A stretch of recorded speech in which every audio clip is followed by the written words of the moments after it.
Hey guys, I'm going to give folks just a few minutes to filter in because this is a little impromptu live stream. I do have a plan for this, but I'm going to be testing something out. I don't actually know if this is going to work or not. So I'm just going to give people a couple minutes to come in. I'm going to send it out on social media to see to try to get some more people in here, and I'm going to be doing a live reaction video to this AMA webinar. It's an anti-racist training prioritizing equity, examining race-based medicine. And we're going to give it a try. I don't actually know if this is going to work, so you guys are going to have to help me you guys are going to have to help me with this little experiment. I don't know if this is going to actually work. Hey guys, hi Monica, hi Samuel, hi Scott. I've been having just a hell of a day today, and I've had such a hard time focusing. And I was like, you know what? Just like I wanted to actually watch this webinar for a while. It's been on my screen forever. And so I was like, why don't I just try to figure out how to do a live reaction video through StreamYard for this stream, because I haven't actually been able to figure out how to do that lately. So I thought I would give that a try. I'm just going to give people a couple more seconds to come in. Let me just get onto Twitter and tweet out what I'm doing. But how are you guys doing so far? How is your Wednesday going? Let me know. Samuel asks, how do I super chat you? I mean, I think there's a feature in YouTube to be able to do that. And of course, I do appreciate the support. I will be answering all super chats. Dude, XYZ said, yeah, the webinar looks terrifying. I know. It's been literally sitting on my desktop for ever, and I keep meaning to do a reaction video to it, or I was going to live tweet it or something. And I just haven't gotten around to it. So I thought, you know what? I've been struggling to find stuff I want to talk about today. And I was like, well, why don't you just pull this up live and go live? So let me just tweet out really quickly. I'm live on my channel, about to react to an anti-racist training from the American Medical Association. Join me. Actually, let me before I tweet this out, you guys gotta do me a favor. Okay. I need to know if the sound actually comes through in StreamYard. It should come through. I'm hoping it's gonna come through, but let me just play a few seconds of the audio to make sure that this actually is coming through. Okay. You guys gotta let me know if you hear this. Good morning to some of you. Good afternoon, almost to some others. Thanks for joining us today on Prioritizing Equity. My name is Dr. Letha Maybank, and I am Chief Health Equity Officer at the American Medical Association. All right. Did that come through okay? Did you guys hear the sound from the actual webinar? I know there's a slight delay. Yay! Oh, everyone can hear it. Excellent, excellent. Okay, so I'm going to just send this out, get some more people on here so we can really have some fun. Hopefully it's fun. Hopefully this webinar is not a boring one to react to, but we're going to give it a try. I really have no idea what this webinar is going to be like. I mean, I'm really moving forward for especially like moving into 2021. One of the things I'm going to be doing is I'm really going to be going basically as hard as I can at these trainings and these types of okay, so the volume is a little bit lower than my voice. I'll even lower my volume for a second. I'm really going to be going hard at all of this anti-racist woke nonsense and really just tackling it directly. So I'm going to be doing a lot more of these reaction type videos. I want to do more live streams where I'm reacting to stuff and just talking about what I'm seeing, and that way we can all suffer through these things together. But it is important that we understand what they're teaching, because we can't fight it if we don't understand what they're teaching, and we cannot fight back if we don't know what language they're using and how they're using it and things like that. So I just thought that we would start off with this webinar that has literally, again, been on my desktop forever to do a reaction video to, or do like a reaction like live tweet or something. But this is what we're going to do today. Oh, I should post this in my locals as well. Guys, if you are not in my locals, I definitely want to encourage you to join my locals. I'm actually I've got a special promo code where it's always free to join my locals community. It's kb.locals.com. The information is in the description below. It's free to join it, but if you want to get access to like be part of the discussions and be part of our Zoom calls that we do twice a week and things like that, you do have to become a supporter, which starts at $5 a month. And that really helps me out. It helps me to be able to continue to do this type of work. But if you just want to check it out and you aren't ready to sign up yet, you can use the promo code 2021 and you're going to get a free month. So you get a free month to check it out, find out if you like it. I also do all of my videos go into my locals ad free. So if you are one of those people who you comment all the time like, Carlin, you have too many ads on your videos, you can just go to my locals and watch all the videos ad free, and you usually actually get earlier access to the videos because with YouTube I have to wait for them to bless the content to say that it's monetizable. So usually it ends up being posted to my locals hours or even a full like 24 hours, a full day before I actually end up posting it on YouTube. So definitely check out my locals. Use the promo code 2021.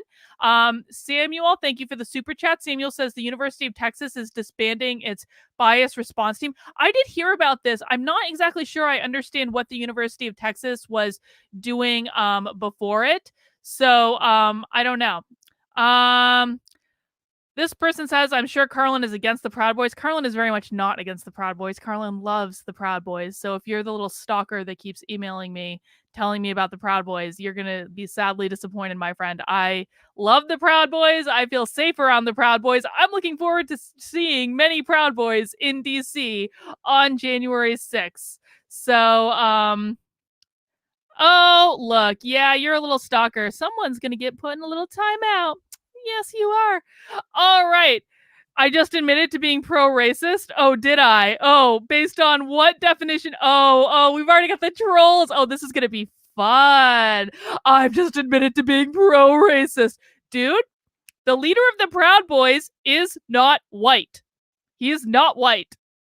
How can it be a white supremacist organization if their leader is not white? Literally, the person in the most supreme position in the organization is not white. Great white supremacist organization you got there. Okay. Never mind. I'm sorry. You were talking to the little troll. I'm sorry. I take it back. I'm sorry. Sometimes I get a little too excited fighting trolls and things like that. I have to get geared up when I look at this sort of stuff because it's like, wait, what? Anthony says, I just watched my video on Equiterra and it turned private right before my eyes. I didn't turn that video private. You guys are freaking me out. This is like, I'm not even getting into the reaction video yet. You guys are already freaking me out. Hey God. I didn't make that video private. I didn't make anything about that private. Hell no. That was the creepiest thing I've ever seen in my life. Let me just check my content real quick. No, dude, it's public. It's public. It's even still monetized. Hey, winning. All right. So let's get into I'm super sensitive on YouTube. Okay, whatever. Let's get into this reaction video. Guys, I have no idea if this webinar is going to be any good. I have no idea if this webinar is going to be cringy. I have no idea what this webinar is going to say. So this might be fun. This might be boring. We're just going to have to see. But feel free to chat along as we're watching it and let me know what you think. I'll be paying attention to the chat. Also, if you enjoy this type of thing, please feel free to give it a thumbs up to let YouTube know, and maybe they'll promote it to other people and we get some more people in here and we'll have some fun. All right, let's watch this webinar, Prioritizing Equity, Examining Race-Based Medicine. And I'm really looking forward to this show. I usually have a lot of updates to give ahead of time, but I'm not going to do those because I really want to get into the conversation today and speak to our wonderful guests that are here from, all over the country. This is a highly anticipated conversation. I've had several folks reach out. So, I think this is going to be fantastic. And so, we know for a long time, clinical diagnostic tools that assess our common health conditions affecting whether it's our kidneys, our lungs, our hearts, have been adjusted based on race. However, we know now that race is really a social, political, and power construct that really Race is a social, political, and power construct. No, I mean, listen, I can look at her and know that she's black. Like, she's obviously black. I don't think that's a political I don't think that's a construct. Okay.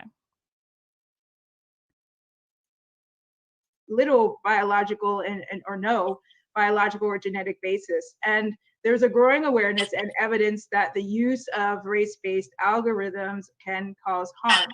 And so today I'm really grateful to have this powerful and brilliant panel of physician and student leaders from across the country who are seeking solutions and solidarity to dismantle these race-based practices.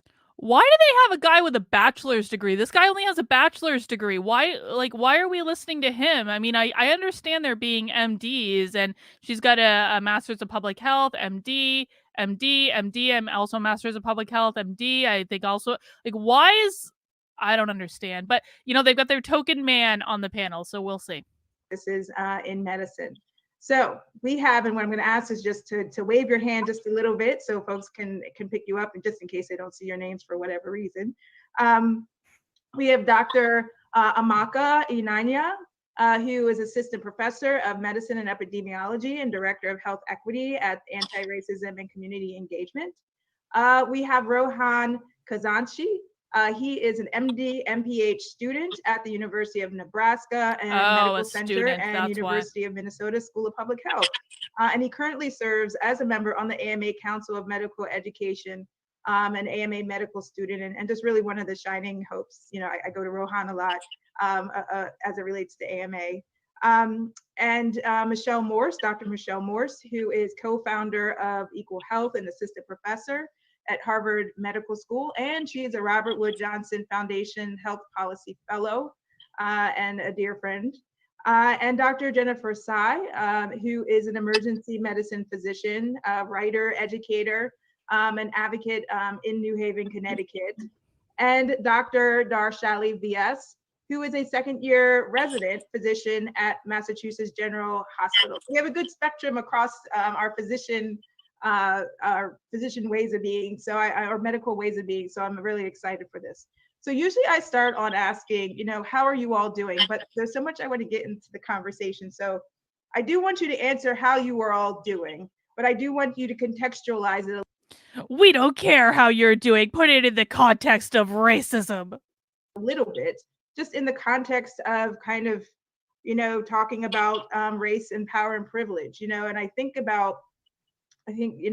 parts of the roots of this conversation. We look at the political climate, we look at the executive order that was released, I think a couple weeks ago now, on race and sex and gender. The executive order was not released on race and sex and gender. The executive order, both of them, were about specific forms of training that say that you cannot teach white people that they are racist just because they are white. You cannot teach men that they are misogynist just because they are men. That is what the executive order says. It is not a general executive order on race and gender and all that other stuff. Like, she is an MD. You think that these people can't look at definitions and get specific when they're talking? That is absolutely nuts. They know better. Oh, William Smith says, actually, William Smith actually asked a good question. He says, wait, it's our medical association that's prioritizing this. Dude, I will do you one better. Hang on. The reason that I wanted to look at this specifically, oh God, I look horrible today, but there's actually something I want to show you guys specifically and why I wanted to take a look at this webinar. Because in November, the AMA issued this release saying racism is a threat to public health. So the AMA, and they say the AMA, the American Medical Association, hang on, I got to get those little social media icons out of the way.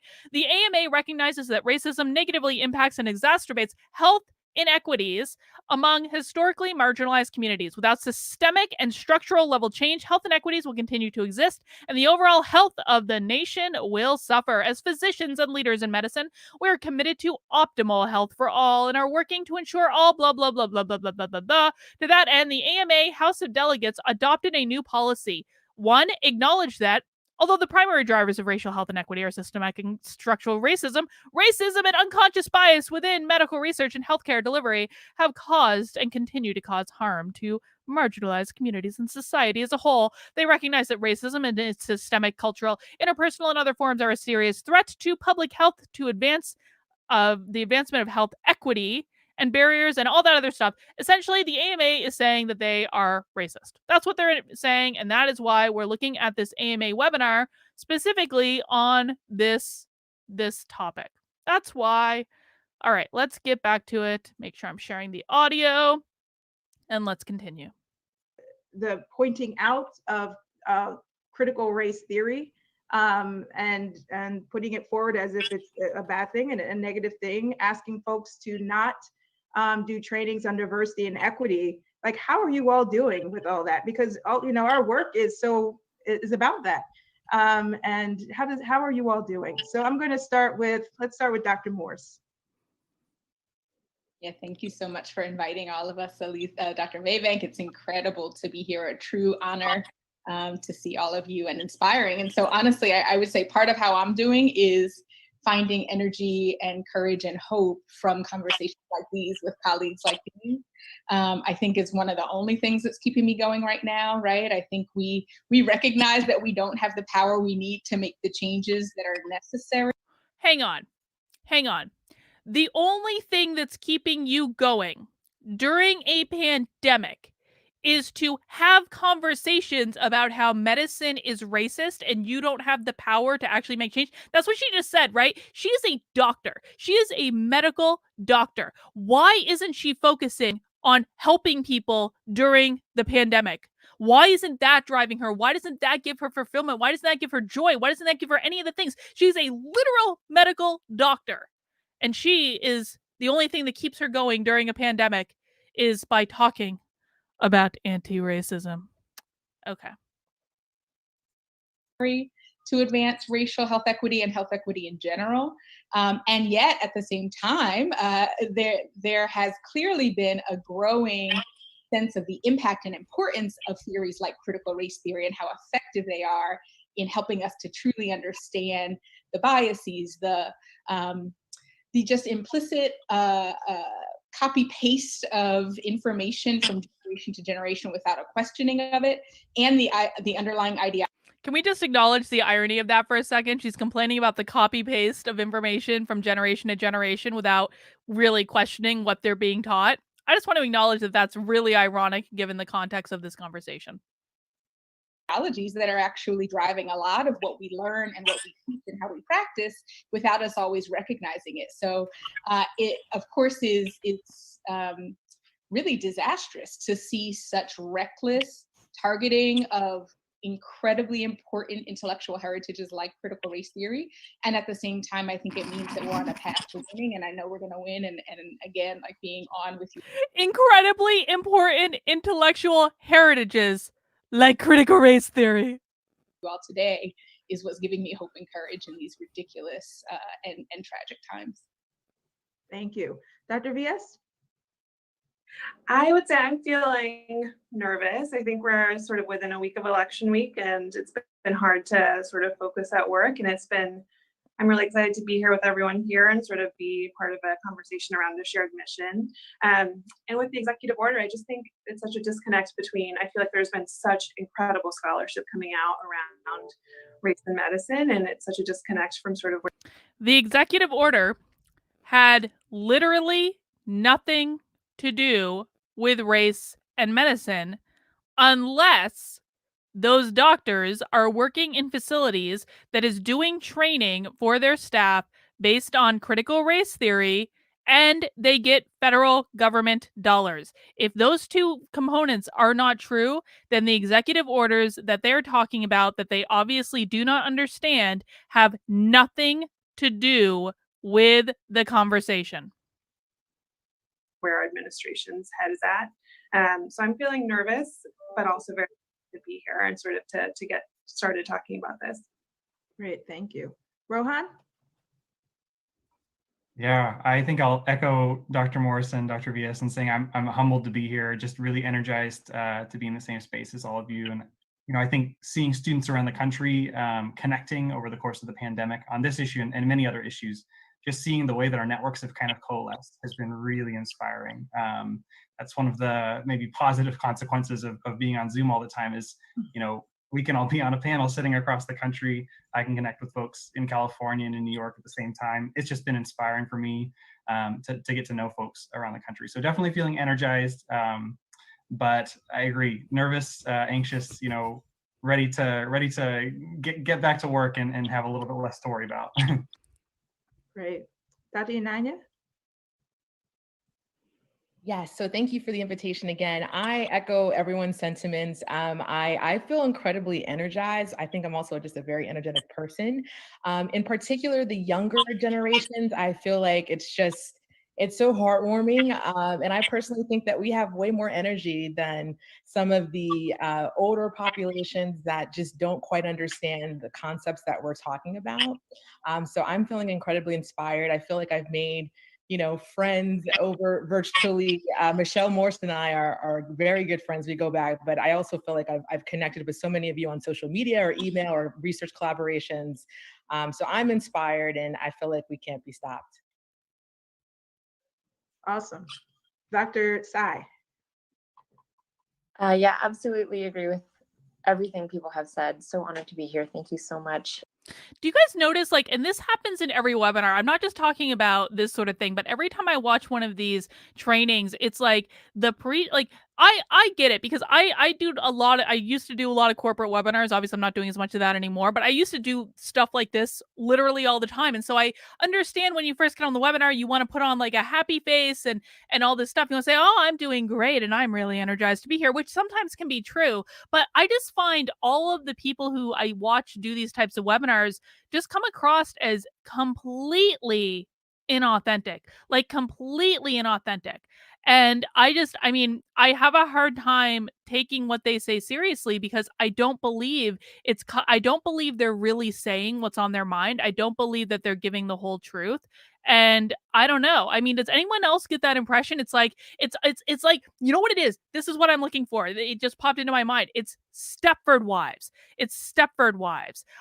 T Michelle in the chat says it's bougie. No, I mean it is a little bougie, but like it's Stepford Wives. That's what I see when I watch all of these anti-racist trainings over and over again. It's like, we should say this because we know this is the right thing to say, and we have to use these words as to not get in trouble. Stepford Wives. That's what it is. And I totally agree. Rohan and I were just talking about this the other day about how in this kind of strange environment, community really has emerged in surprising and new ways.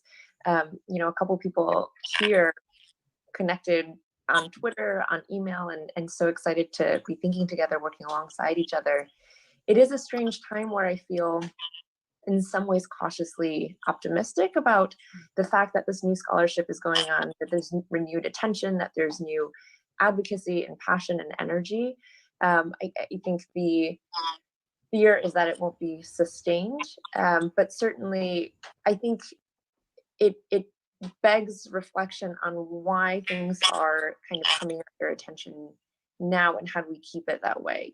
This is on a topic that I've been interested in since college for years. And I know that there are scholars that we look up to who have been doing this work for decades who never got published in the kind of journals that are paying. I don't believe a word she's saying right now. I don't believe that there are scholars that she looked up to for years and years and years that never got published. I don't believe this for one red second. It's just like, and this is, and you know what? They very well might be telling the truth as they believe it. Sometimes I really do question whether or not these people even know that they are making stuff up. I really, really do. I question whether or not they actually think that they're telling the truth or if they're just saying what they know that they have to in order to frame it as the whole conversation being around these oppressed, marginalized groups. Do they actually know that they're lying, or do they really believe what they're saying? Because people can convince themselves that they're telling the truth when they're not, when they're absolutely lying. So Concerned American says, "Oh, they know." I don't think that they do. I really, really don't. I think that, oh, Joan is going to get put in a timeout, isn't she? Bye-bye, Joan. All right, guys, I don't care if you banter back and forth, but you come to my chat and insult me, you're going to get put in a timeout, you're going to get a warning, and then you're going to get blocked. And that's really the beginning and the end of it. I don't care like what you guys talk about. If you're spamming the chat or you're insulting me, you're going to get booted right quick. So just keep that in mind. All right, let's keep going. Attention to this now, and why is that, and how do we keep that momentum? Yes, thank you for that. And I think that's an important part of this work of equity is kind of that narrative busting, you know, and bringing out the truths of who has been able to, who's had the power and the privilege to be able to put this work forward. And this work of equity, oftentimes it's You are medical doctors. If you are not in a position of power, then who is? These are literal medical doctors, except for this dude right here, but he's studying to become a medical doctor. I mean, I just don't. Like, are we actually making the argument that like medical doctors are not in a position of privilege in this country? I'm sorry, what? And this is why I really think that a lot of these conversations should be directed around income inequality rather than race, because you're going to have medical doctors that are minorities saying, I'm an oppressed class. Well, no, you're not. You are a medical doctor. You are in a much better position than 90% of the public. And so, you know, I do not consider medical doctors to be oppressed in any way, shape, or form. I don't care what their race is. And they've worked hard for that credential. So I have to give it to them. They've worked hard. They studied a long time. I sure as hell wouldn't want to go to medical school, but you are not an oppressed class if you are a medical doctor. You are the very definition of the damn bourgeoisie. projected like it's not out there, or it doesn't exist, or it's just not good enough. And that's just not the case. It just hasn't been paid attention to. And so we can talk more about that. Dr. Vias, I want to start with you with this question. So the New England Journal of Medicine piece titled Hidden in Plain Sight, Reconsidering the Use of Race Correction in Clinical Algorithms, I want to make sure I get the title right, has been read. You notice that they love the New England Journal of Medicine when it says what they want it to, but when the New England Journal of Medicine publishes studies like there's no or very like statistically insignificant asymptomatic spread of COVID, or masks don't work, or you can't really get COVID once you already have the antibodies, when the New England Journal of Medicine publishes that stuff, no one wants to hear it. But when the New England Journal of Medicine publishes stuff that confirms what they want to hear, then they're all for it. And shared by many. And I wanted to talk, you just to share with people what brought you all to kind of write that piece. And then I'm going to get into kind of what can you just share then what is the evidence that you know based on how you built that piece as it relates to race-based algorithms in the first place. Sure. Thanks so much. With your first question about sort of how we came to write this piece, I would say the origin of the piece really began for me in medical school. I think for a lot of us, and not just in my medical school, but I think for a lot of trainees, there's really a strong tension between how we're taught about race in our social medicine curriculum, or even sort of in our work before medical school about race as a social construct. And as you sort of mentioned in your introduction, why are they talking about race in medical school? I'm honestly confused by this. Like, I mean, like, don't, I mean, like, okay, so medical school, right? The practice of medicine. I'm not talking about the practice of like, politics or whatever, like other things that like, I can't like, okay, here's what I want to say.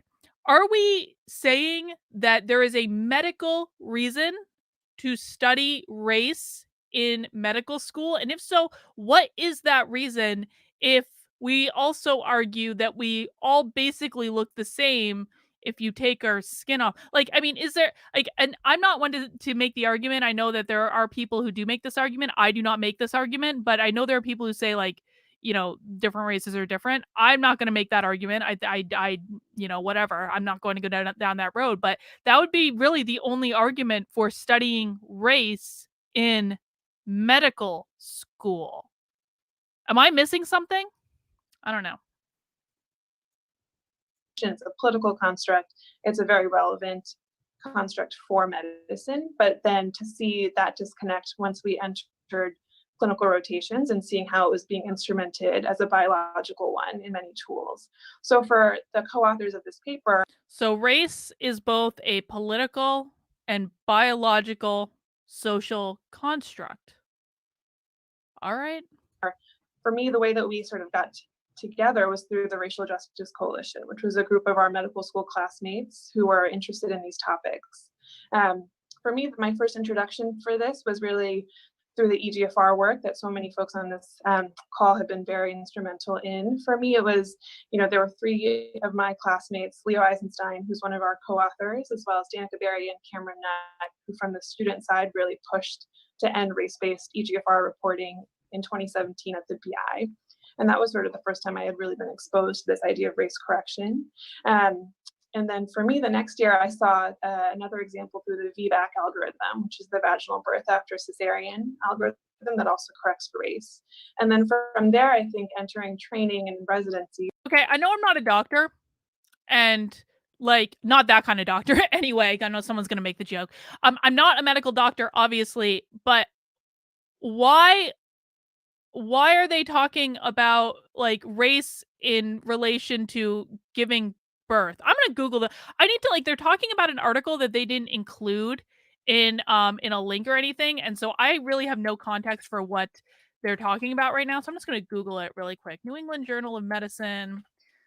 This person's name. Oh, here is what they're talking about. I found it. Okay, hang on. Let me show you guys what they're talking about, and we'll look at the abstract real quick because I feel like we all need to have a little bit more context for what they're doing right now. Okay, Chrome tab. So I think what they're talking about is this article right here, which is called Hidden in Plain Sight, Reconsidering the Use of Race Correction in Clinical Algorithms. So we're just going to take a quick gander at the first couple paragraphs to try to get some explanation. I'm not going to read this whole thing. I'm sure I'm not going to understand a lot of it if I do. Physicians still lack consensus on the meaning of race. Okay. Physicians, I'm just going to read that sentence again. Let's even give that a highlight.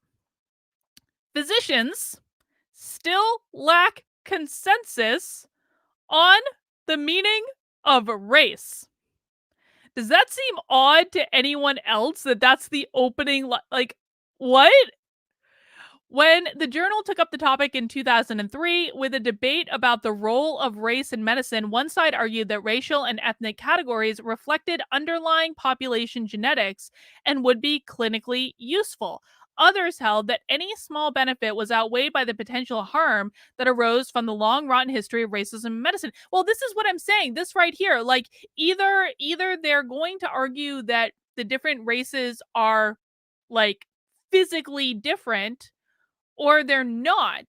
And it seemed to me that medicine had kind of gotten behind the like, we're going to treat everyone the same because we all basically function really similarly when, if you peel off our skin and you're just like looking at our blood and our guts and our organs and all that stuff, like it basically functions the same. Again, I'm not a medical doctor, so this is coming from a complete layperson's perspective.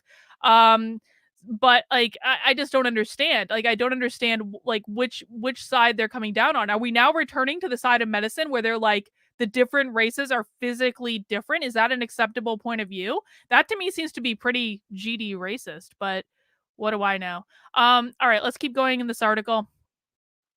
Weighing the two sides, the accompanying perspectives article concluded that the concept of race was fraught with sensitivities and fueled by past abuses and the potential for future abuses. Race-based medicine still had potential. It seems unwise to abandon the practice of recording race when we have barely begun to understand the architect of the human genome. I mean, fair enough point, but does this seem to anyone else like they're trying to actually infuse racism back into medicine? Am I crazy in my interpretation of this? Am I just looking for something to be upset about? I mean, honestly, I'm really asking because that's what it seems like they're doing. The next year, randomized trials showed that a combination of two things I can't pronounce, reduced the mortality due to heart failure among patients who identified themselves as Black. The Food and Drug Administration granted a race-specific indication for the product. Even though the ultimate commercial failure cast doubt on race-based medicine, it did not lay the approach to rest. Prominent geneticists have repeatedly called on physicians to take race seriously, while distinguishing social scientists vehemently contest these calls. I mean, listen, like if the different races legitimately react differently to different types of medicine, I would think that that would be important information that we would need to know. But then you're going to have to contend with the issue of, like, that article even said it, like, self-identification, because I don't know, like, this to me seems just like really fraught for error on a whole number of levels. I don't know. I don't know. Okay, let's go back to our webinar. Let's see. Share screen, Chrome tab, share audio. Okay, let's keep going. There were just countless other examples of tools and algorithms and guidelines that correct their outputs based on race. And so it's interesting once you sort of transition from the classroom into a clinical setting and sort of seeing these tools used on a daily basis to decide things like who gets a medication or when to screen someone for a mammogram, and sort of seeing the behind the scenes work of sort of when we're inputting variables into these tools online or through a lab. And so looking at these tools and sort of getting into your second question, I think looking into these tools individually, there does seem to be this sort of... Well, and furthermore, if this is the road they're going to go down, how are they going to treat people who are biracial? I mean, like, what I just can't, like, why, like, the logical conclusion of all of this stuff is it's always going to round back to individualism, isn't it? Because if you keep saying, well, this race is going to respond like this, and this person and this gender is going to respond like this, I mean, ultimately you're going to get back to individualism. So why can't we just talk about medicine treating the individual as an individual that has different characteristics that need to be accounted for in the overall grand scheme of the thing? I mean, I don't understand why specifically, like, they're positioning it like this. It just doesn't make sense to me. Now, I mean, if they had data to show that certain treatments weren't getting executed based on race, I don't know. I would actually find that really compelling, because you need to know that in order to be able to treat people. But I don't understand the argument that they're making, and they haven't been very clear about it, but it might just be because I'm not a medical doctor, so I don't understand the context in which they're speaking. Anywho, let's keep going. Logic that's applied to implementing race adjustment. And I think, one of the things that was really surprising in looking into the tools individually is that in many cases, the authors didn't even really mention the decision to include race in the tools, much less justify it. And sort of gets to this default assumption of the fact that sort of assuming that race is relevant to include in tools along with biological variables like BMI or age. And I think, I think one of... Well, again, we have to, like, they need to make a decision. Is it relevant to talk about race, or is it not relevant to talk about race? I mean, I feel like that seems to be the crux of the issue that they're having here, is that they didn't want to talk about... I mean, I don't know. That's my interpretation of it. They have to make a call. Your questions was sort of what is the intended consequence of this practice?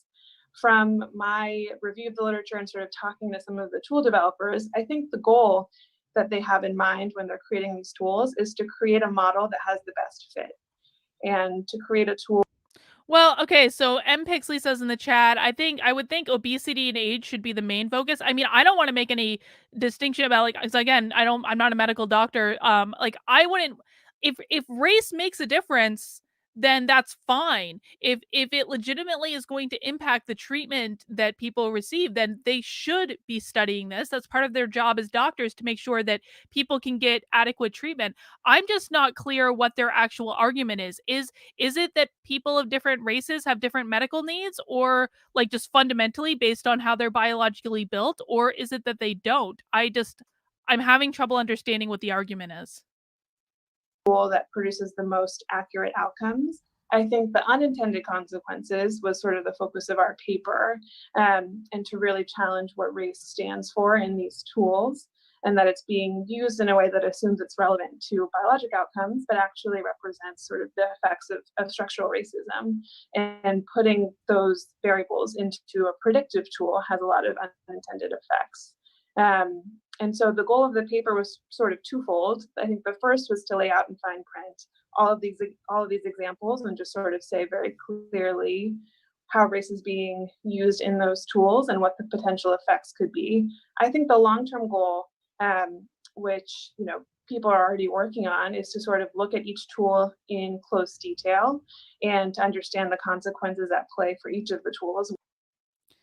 Yeah, I understand that people have different medical needs based on different things. I mean, I think that looking, and this is why I've always argued that the income thing is actually probably more relevant, because it is really difficult to eat healthy when you are on a lower income. It's really really hard. It's much easier to eat like fast food and garbage when you don't have as much disposable income. So I absolutely understand that it's relevant for that, but what they seem to be arguing is that this is like that they've argued that race is a social construct, B, that race is like that people need different treatments based on their race, which is also a social construct. So how are they, like, if race is a social construct, then how are they going to identify? I mean, I think it's like the identification issue. It's like, are they going to accept, like, if I came in and identified as black, which I would never ever ever ever ever ever do, but if that happened, I mean, white women have done that before,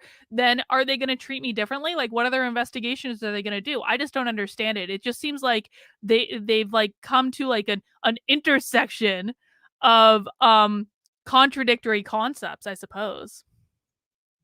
Work that like Doctors Morrison and Naya are doing for tools like EGFR, and sort of going through systematically and understanding what the harm done from these tools are. And then sort of more long-term, I think medicine is kind of moving towards computerized models of risk assessment and sort of these algorithmic tools. And I do think there needs to be sort of a broader consensus statement or guidelines as a field about how to use race moving forward, because I think this question will continue to come up. Absolutely.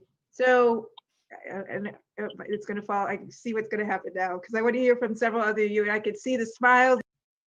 No, classy liberal, what you're talking about is socioeconomic status. That's what you're talking about.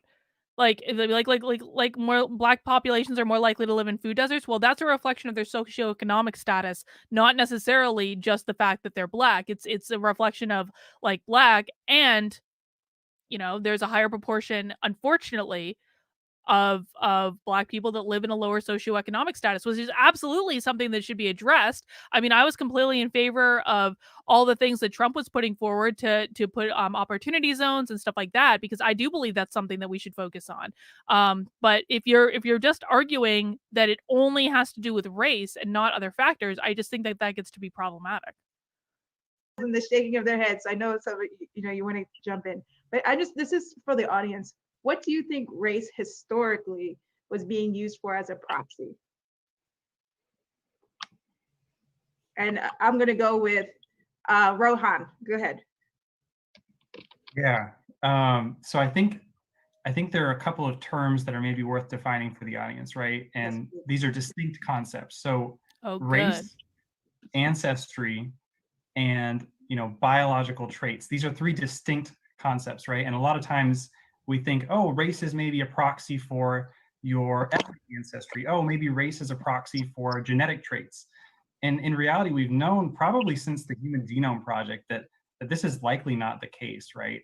When I think about what race-based medicine tells me, right? If I go into a clinic and I need to do spirometry to test for my lung function, then what I'm being told is because I'm of Asian race, that my lung function should be corrected differently than that of a white or a black person. And that implies that there's something different about my lungs than that of somebody else, right? It implies there's a biological trait that is different. in me than somebody else just because I'm Asian, which is a very broad racial group that reflects multiple, lines of. Well, this is what I'm saying. They're contradicting themselves again. Either they are going to be treated differently based on their race or they're not. Like, you have to make up your mind. Now, I would go in the category of like, no, you shouldn't treat people differently based on what you perceive their race to be, because you really don't know, especially when you're getting into like people who are biracial. I don't think you can make any assumptions about what their race is, but they have to make, like, either you're going to treat people differently or you're not. It just doesn't make that's what I'm not following with this. What is the argument? Alexandra M says there was an article about maternal deaths. I think it was on the March of Dimes that suddenly turned into an article about racism. Well, and I have no idea what that article is. If you want to send it to me, I'll take a look at it. But like, again, I bet you if I looked at that article, it's going to be an issue of socioeconomic status and not necessarily about racism, which is a problem to be solved.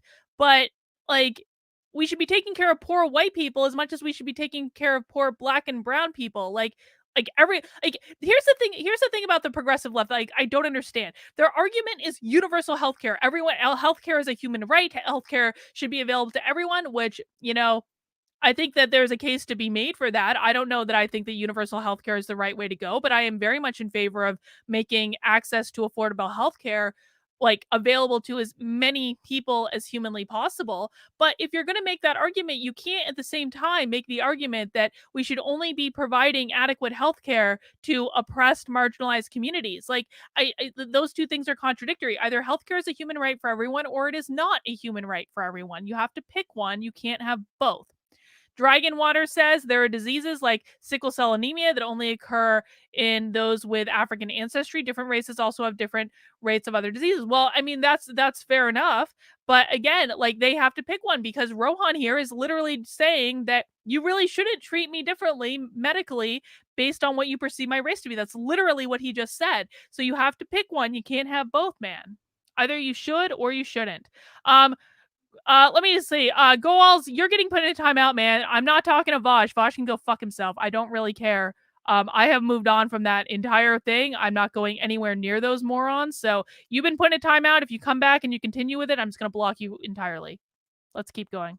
Ancestry, of which one is Indian American, which is my own. So I mean, I think we just need to think about how like nonsensical this is in a biological and scientific sense. Race is not equivalent to ancestry. Race is not equivalent to genetics. And I think it's important to know that race has changed throughout time in American society. Wait. Did he just say that race is not specific to genetics? Hang on a second.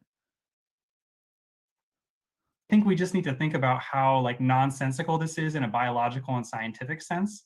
Race is not equivalent to ancestry. Race is not equivalent to genetics.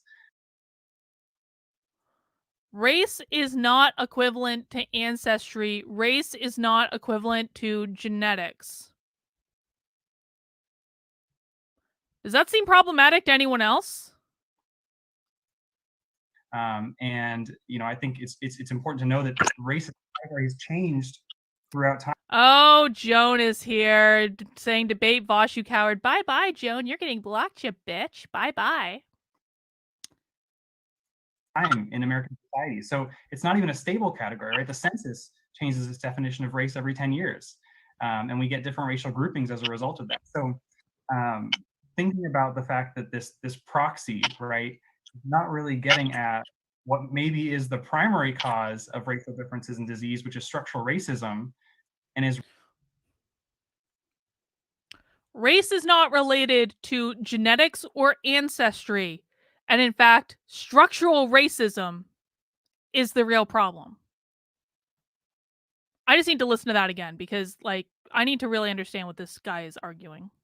So thinking about the fact that this proxy, right, is not really getting at what maybe. Hang on. Guys, you want an example of what's going to get you blocked in my chat? You want an example? There it is, right there, Mr. Nobody. Block you, motherfucker. Is the primary cause of racial differences in disease, which is structural racism, and is rather kind of coming up with these biological explanations or justifications for differences in disease outcomes. Wait, is he actually, I'm pretty sure he's legitimately arguing that they should be deferring to systemic racism as an explanation instead of biological reasons. That's what you just said, right? Okay, I'm sorry. I know we've listened to this like 3 times now, but I'm not a medical doctor, guys. I'm wrapping my head around this. Okay. So, thinking about the fact that this proxy, right, is not really getting at what maybe is the primary cause of racial differences in disease, which is structural racism. The primary cause of racial differences in disease is structural racism. And he's going to go on to say, not biology or genetics. The primary cause of differences in disease is structural racism. One more time for people in the back. One more time. Changes its definition of race every 10 years. And we get different racial groupings as a result of that. So thinking about the fact that this proxy, right, is not really getting at what maybe is the primary cause of racial differences in disease, which is structural racism, and is rather kind of coming up with these biological explanations or justifications for differences in disease outcome or, disease severity. I know I just listened to that like 4 times, but I'm genuinely blown away that this guy is in like medical school or something, and he just made the argument that biology is not the cause of disease, it's structural racism.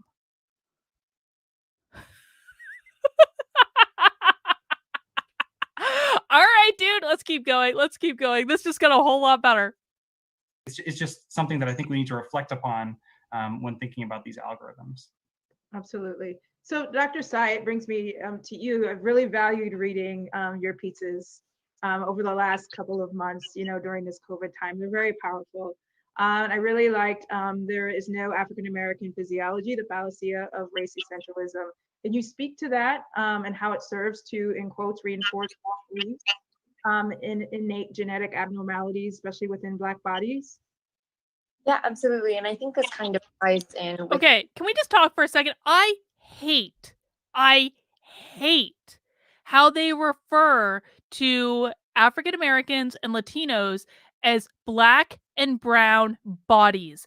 I hate how they do this. Like Dom is saying the same thing. This legitimately drives me effing crazy. We are so much more than our body. When we die, we literally leave our body behind. I mean, it's the most dehumanizing way to refer to human beings in the world. And the fact that medical doctors, I mean, I guess it makes sense when medical doctors, if you're a medical doctor, like you're looking at someone as a body, you're not looking at someone as like a person. But like it's just the most dehumanizing thing in the world, and it drives me absolutely insane.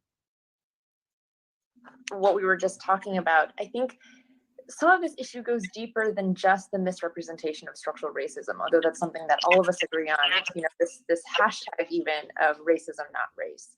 Certainly, that's part of the issue, this idea of like, what are we talking about when we talk about race? Are we being technical? Do we actually know? Botmaster is talking about Heaven's Gate in the chat. So I just watched the documentary series on HBO about Heaven's Gate the other day, and you know what I learned that I think I knew conceptually, but they pointed it out really specifically in the documentary. They were trying to get rid of gender in Heaven's Gate. Like they did not see themselves as gendered beings, and I actually thought that was pretty funny given our current context. The distinctions and delineations, but also this point of a lot of these data, a lot of these clinical algorithms really want to make the best model and are interpreting empiric data. There's a more implicit and more concerning issue that's illuminated by that, which is a long-standing and dangerous assumption about innate difference that guides so much of our scientific interrogation. It's really circular logic, and something that we really wanted to touch on in this letter, which I worked on with Rohan, is the fact that a lot of these publications or manuscripts or clinical decision algorithms are making genetic inferences outside of any kind of genetic data, which is just not very thoughtful science. But I thought that we weren't supposed to. So she just said that these publications are making genetic inferences without any kind of genetic data. I thought that we were supposed to be considering structural racism and that genetics and ancestry weren't the issue that we were supposed to be considering. So again, like they're contradicting themselves. You have to pick one. You can't have both. We're seeing this in COVID scholarship as well. There are tons of journals coming. COVID scholarship. COVID scholarship. Oh my God. Out saying, is it the ACE2 receptor? Is it lung physiology? Is it, something to do with how our bodies and tissues are structured and what differences happen when you have different ancestry or different race? Well, she said again, like, what differences happen when you have different ancestry or race? And that directly contradicts what Rohan said about this is not about ancestry or biology. This is about systemic racism. Which completely obfuscates some of the much more obvious issues of social inequity. Oh, there it is. Oh, I didn't let her finish her sentence. There it is. The ancestral or genetics completely obfuscate the structural racism. Let's listen to that again to make sure we get the whole thing. I'll go back a little bit. Physiology. Is it, something to do with how our bodies and tissues are structured and what differences happen when you have different ancestry or different race, which completely obfuscates some of the much more obvious issues of social inequity.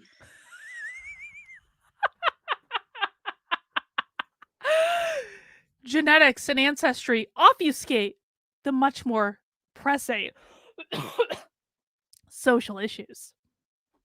I'm going to listen to that one more time. Physiology. Is it, something to do with how our bodies and tissues are structured and what differences happen when Does it have to do with how our bodies and tissues are structured? You have different ancestry or different race. When you have different ancestry or different race. Which completely obfuscates some of the much more obvious issues of social. Which completely obfuscates the much more obvious issues of social inequity. These are medical doctors. One more time. I want to listen to it the whole way through. I understand it now. I understand what they're saying. Physiology. Is it, something to do with how our bodies and tissues are structured and what differences happen when you have different ancestry or different race, which completely obfuscates some of the much more obvious issues of social inequity, testing, occupational hazards, exposures, and it's confusing, and it shows how dangerous it is. It is confusing, Jennifer, isn't it? It is confusing. The scholarship that's being perpetuated not only in COVID, but in every organ system, as we've seen, is really perpetuating this problem. And I think importantly, it intuitively changes the way you think about solutions, you think about the problem, you think about the source of illness and suffering.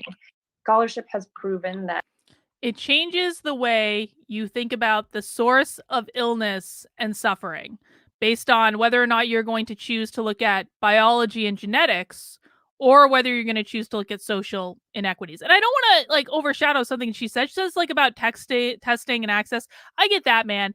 But to say that that is going to trump biology, I don't understand this argument. That people who are taught about notions of biologic essentialism have more apathy to people who are marginalized, have less concern or less interest in supporting social justice. And that kind of makes sense. If you think people are suffering because of innate essential issues that no amount of welfare, no amount of justice, no amount of kindness or concern can change.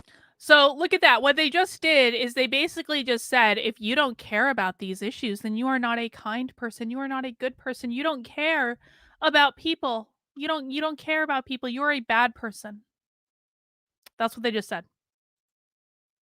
Why would you support those manifestations of effort or work or advocacy? It doesn't make sense. And I think that speaks to a lot of our concerns and a lot of why so many of us are passionate about it. It's really dangerous in the way that it changes your thinking about where does this problem come from and how do we solve it. I went on, 1 second. You all hear me? Okay, great.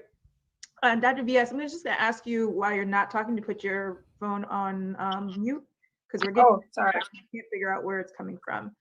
So I put mine on mute as well. But Dr. Unanya, I think you had something you wanted to add to this. Yes, I think in addition to everyone's comments, which are spot on, when you really do a deep dive into some of the populations that have been recruited for these, large epidemiological population health studies, it really makes you scratch your head. And I learned, from the race and EGFR deep dive that many of the Black participants, for instance, came from a longitudinal cohort trial of entirely African Americans, the African American study of kidney disease and hypertension, the ASK trial. And if you look at a lot of the data that's been published, ancestry is very similar among the entire cohort. And when you get down to the biological variables like urine, protein excretion, all the nerdy things that nephrologists like to talk about, there are differences that are seen in the study. And it makes you think of how are we recruiting our patient population and then using those populations to represent all, racial groups in the United States. Okay, I get what she's saying with this. Like, I get what she's saying is like small minute differences might not show up depending on the population that you're studying or the population in your trials or what have you. I understand that, and I think that's actually pretty reasonable. But again, we have to come back to, like, does biology matter or doesn't it? Because this seems to be where they're still contradicting themselves. And they're almost, you know what it's like? It's like they're doing it willfully to try to fit it into this social justice thing that they're trying to do. But either biology matters or it doesn't matter. You cannot have it both ways. I think it's problematic. And I think, especially for me as a researcher, there's a lot of pressure from the NIH or from the body to just get more diverse populations. And you really can focus on just like tell your friend, tell your cousin, tell everyone that lives in your neighborhood, tell your church members. And we're not really actually getting representative, for instance, Black participants in some of these studies. And so it's very problematic when you then use those relatively small proportion of Black patients to then again represent the entire race. And we are not a monolith. So we need to really approach science differently. Well, so this is and this is the thing. It's like everything she said, I don't take issue with any of that. I think that is a completely valid point. Not all Black people are going to be biologically the same. And why is that? Because genetics and ancestry does matter. I mean, the only way that you can say that it's like, okay, so like, I'm obviously thinking through this as in like real time, so I might not be like the most put together answer in the world. But if you're saying that structural racism is the most important thing, then by very definition of that, you are looking at all Black people, all brown people, all white people, all Latino people, all Asian people as a singular entity, which of course they are not. What she is arguing, and I wish I knew how to pronounce her name, but I don't, which I'm sure is racist in some respect, but I don't want to screw it up because I actually agree with her points. What she's arguing is that no, you can't look at all Black people as a monolith because there are differences. Well, where do those differences come from? They come from biology, they come from genetics, they come from ancestry, which they're at the same time saying is not as important as structural racism. I mean, she's actually making the point about why you need to look at different biologies, why you need to look at different ancestries. Why, like, am I wrong? As well. Absolutely, and thanks for that addition. Dr. Morse, I'm going to come to you to kind of, speak to why is it so difficult, to end this scientific racism and these values and beliefs Scientific racism that are held rather by the science community.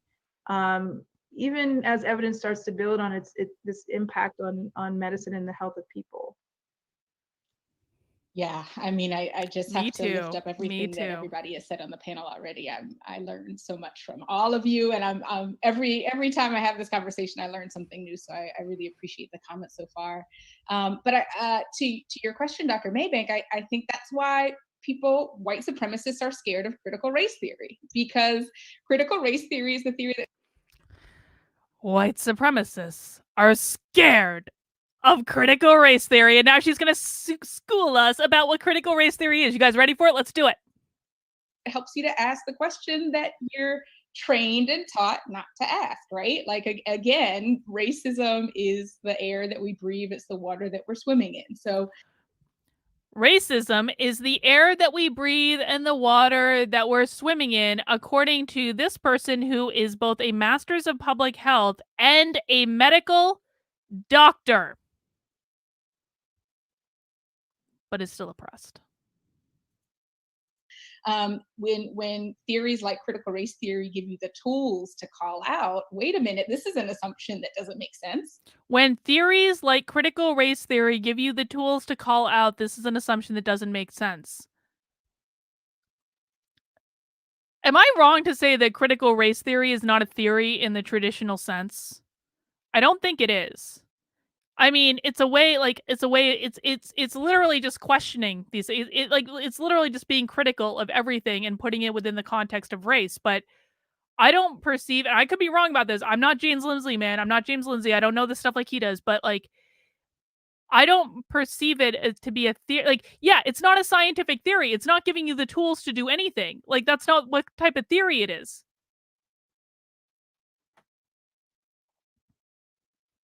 Yeah, Dom says James Lindsay's book writes about this theory and lowercase theory are different. Yeah, they're different things. And Dr. Ananya and I can speak to this, right? As medical students, right? We're sitting in the classroom too, just like everybody else, thinking, that's funny. Black EGFR is different. That doesn't sound quite right. So again, this is why critical race theory and other theories like it, right? Again, I don't want to conflate all critical theories at all. Why are they learning about critical race theory in medical school? Why? For what purpose? I want them learning biology in medical school. I do not want doctors being trained in critical race goddamn theory.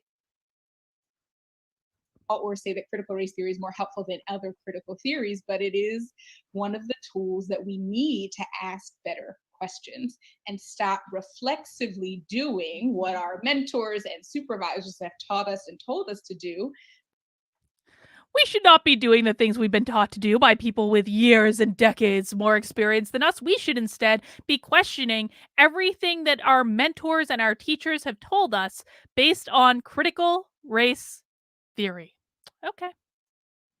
When the context in which those things, those practices, those skills, those norms and algorithms were created is a context of normalized racial hierarchy. So again, I think it's a tool that all of us have to keep on learning how to use, and it certainly. Well, at least she admitted this is like normalized racial hierarchy. At least she admitted that. That's true about critical race theory. That's absolutely true about critical race theory. Critical race theory is literally a racial hierarchy. Congratulations, you got that right. I'm not sure what that has to do with the practice of medicine, but okay. Something we used when I was co-chair of the Health Equity Committee in the Department of Medicine at Brigham and Women's. We used critical race theory. She works at the Brigham. Dude, that's like a really good hospital. Oh my God. And public health critical race practice from Dr. Chandra Ford to ask better questions and assume that racism at our institution was pervasive. And so instead of trying to do studies that kind of showed that that was true, the starting point was, we know that racism is operating here. So what are the questions? They're starting with the assumption that racism is operating there. They're starting with the assumption that racism is there and moving forward. I mean, and that really isn't that really the basis of critical race theory? That is the basis of critical race theory. Racism exists everywhere. And so we have to start with the assumption that people are racist, and that is our starting point. And then what you get into is all sorts of confirmation bias because you're actively looking for instances of racism. And when we want to see instances of racism, we can point it out like actually very easily. I can make up, I can make up an instance of racism right now. I'm sure I could. You know what? Here's my instance of racism. Okay, I have it. Here's my instance of racism for this AMA webinar. You see that the lighter skinned people are on top of the webinar and the darker skinned ladies are on the bottom of the webinar. They are inherently oppressed because their skin is darker. They've been kept on the bottom of the webinar. Literally, they're literally being mounted by the lighter skinned people and the man, the evil man. I mean, we don't know if he's like a straight cisgendered man. We're making some assumptions, but it doesn't really matter because he's a man and he is literally on top of the women, and therefore this entire webinar is racist. See how that works? questions and research we should be doing, rather again than continuing to document inequity after inequity after inequity. So that's how we got involved and learned, of course, of the work of Darshali and Cameron and Leo and many, many other students around EGFR in particular, and started to take up the helm because we also felt like, gosh, this is a practice we can't explain to patients, right? If you're sitting in a consultation room with a patient and then you're adding this multiplier for their EGFR and aren't clear about why you're doing it and can't really even explain it to the patient, or can't explain to the patient how it might impact the referral to a nephrologist or evaluation for a transplant, you know you're in trouble, right? I mean, when we can't really honestly explain this to our patients, and when patients aren't a part of the conversation. And I think of my dad, who Yeah, I'm going to go ahead and say that if you can't explain something to your patient that has to do with their medical treatment, that is going to be a problem, whether racism exists or not. I mean, that to me seems to actually be a very significant problem. is an amputee and whose kidney function is being corrected, even though it probably shouldn't be. So, or it definitely shouldn't be. So I just want to call out the aspect around patients being involved in this conversation as well. Thank you for that. And just for those who I've gotten this question before, and you did a good job at contextualizing critical race theory. Can you just define it for folks, because it's just so new to folks. Yes, please define critical race theory. Let's see. There's about to be a word salad, I guarantee you. Could you just do that real quickly? I can share kind of my general summary of it. I mean, I think she doesn't know how to define it. She just spent 10 minutes talking about how it's critical that we apply critical race theory in all contexts because racism is everywhere. Then can you define critical race theory? Well, I can give you my general definition. Let's hear it. Some of it's a theory that was developed by legal scholars in the 1970s and 80s. Derek Bell, who was actually the first ever Black law faculty member at Harvard University, was one of the founding kind of leaders and thinkers in critical race theory. It has several tenets. It's evolved over time. I would say just a couple of the tenets that are relevant are the social construction of race, which has been mentioned by social construction of race. Everyone already. In addition, critical race theory really talks about how important it is to center the margins. Critical race theory also brings in concepts and tenets like intersectionality, interest convergence. There are numerous kind of tenets and aspects to the theory, but it really is a theory that helps us to understand racism as a system that is thoroughly embedded in society, pervasive, and maybe even permanent. Racism is permanently embedded in our society. Dragonwater says these people speaking in this webinar are all racist. I mean, I don't know about that. I don't think they are in the way that we traditionally mean racist. I think that, listen, like, as much as I might mock some of this stuff, like, I legitimately feel bad for people that have been taken in by it. I think that, well, yeah, I mean, obviously James Lindsay explains almost everything better, but like, I legitimately feel badly for people who've been taken in by this. I don't know why this idea is so it gets into people's brains so quickly, and it like takes over, and it makes them make no logical sense. And I don't understand why that is. I don't understand what is so compelling about this specific idea, because, like, let's be honest, there are millions and millions and millions of different ideas that are taught in higher education. There always have been. And it's like, this is the one that just gets in there and seems to take over the person's entire brain. I think that would be an issue that'd be worthy of medical study, particularly in US society, and helps us to consider racism as a thing that shouldn't be hushed about, but actually that's so important in shaping every aspect of every day, including medicine. Racism is important in shaping every aspect of every day, including medicine. I mean, it seems to me that this is something that's been forwarded simply to have something to push back on your political opponents with. I mean, if you look back over history, I mean, every Republican presidential candidate for the last 40 years, and probably frankly even longer than that, has been called racist. Every single one of them. They've been called racist for some made up reasons to be able to win an election. That's what the purpose of this theory is. It's to position your opponents or people you disagree with as the mean, evil people, and you're the good people because you're on the side of anti-racism, and everyone who is not an anti-racist is inherently a racist. That's the purpose of critical race theory. That it really needs to be everything essentially needs to be critically examined, because objectivity in a society and a system where racism is thoroughly embedded and pervasive is very, very questionable. So that question of objectivity, I think, is one of the most important aspects of it. Absolutely. And so now I'm going to move to kind of skepticism and resist. Wait, so I have a question. Michael or Michelle Flynn asks, have you read Gadsad's Parasitic Mind? I have not. Does it explain why critical race theory gets in like a mind virus? Is that that sounds like that might be the explanation, but if that book is worth reading, I'll definitely read it. I mean, there's so many books I want to read, but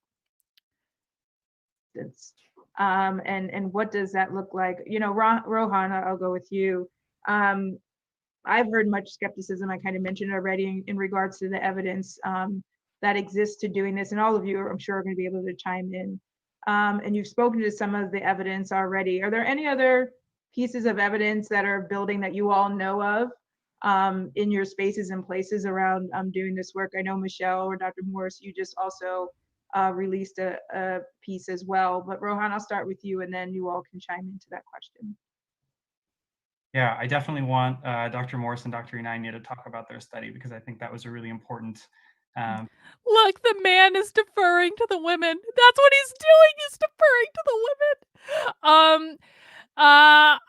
Sir, I don't know how to pronounce your name. I'm sorry. The easy test is just by replacing skin color with eye color or shoe size, the conversation becomes batshit crazy medical quackery. Yes, eye color is a social construct. My shoe size is a social construct. Piece of the I guess consequentialist side of this, right? The potential harm that we do by keeping race corrections, race adjustments in our algorithms. So I think I want to come back to a point that Dr. Inania made earlier, which is flaws in research design. I think that is evidence in and of itself, right? So one example that I get taught about in medical school is that Bidil, which is a medication for hypertension, should be prescribed specifically for Black patients. It has actually an FDA-approved indication specifically for Black patients. And the interesting history here is that the original study that led to that FDA approval actually did not have a comparison group. So it was a study on just Black patients, and that drew a conclusion that Black patients should be prescribed this medication specifically. Now, this is without knowing if the medication works exactly the same on other patient populations. So I think it's just interesting, as Dr. Inania mentioned, to think about who is in our study. If race is a social construct, then it should not matter if only Black patients were in the study and not other patients. And this is the problem with this entire philosophy, because I actually agree that it would be a problem if you're doing a study on and you only have a certain Black patients in your sample, and if you're making the argument that ancestry and genetics matter, it is actually important, right? But if you're making the argument that race is a social construct, then why would it matter? Studies and what conclusions we're drawing based on the population in our studies, right? Having no comparison group is a deep flaw with a clinical trial that could be easily adjusted or addressed, but still kind of led to this conclusion from the authors that, oh, self-identified race among Black patients probably mirrors some sort of biological difference that shapes their reaction to this. Self-identified race probably mirrors some sort of biological difference. Probably. Drug, right? But as we've talked about over and over on this call, right, there is no biologic difference that is inherent in a racial group. So then why would it flipping matter? Then why? These people don't even understand their own arguments. Either there is a biological difference or there is not a biological difference. You cannot have it both ways depending on what you want the context of this particular sentence to be. So it's important that we don't draw those sorts of conclusions based on flawed research design. And the danger, again, is that as a society, we convince ourselves that we can treat our way out of racial disparities and hypertension with a medication, when in reality, the driver of this. Wait. We can treat our ways out of racial disparities and hypertension with the same medication. Did they just honestly just compare hypertension to racial disparities? Wait, hang on. It's important that we don't draw those sorts of conclusions based on flawed research design. And the danger, again, is that as a society, we convince ourselves that we can treat our way out of racial disparities and hypertension with a medication. That's literally what he just did. Dom, be anti-racist and lower your blood pressure. When in reality, the driver of disparities in hypertension is structural racism. Oh my!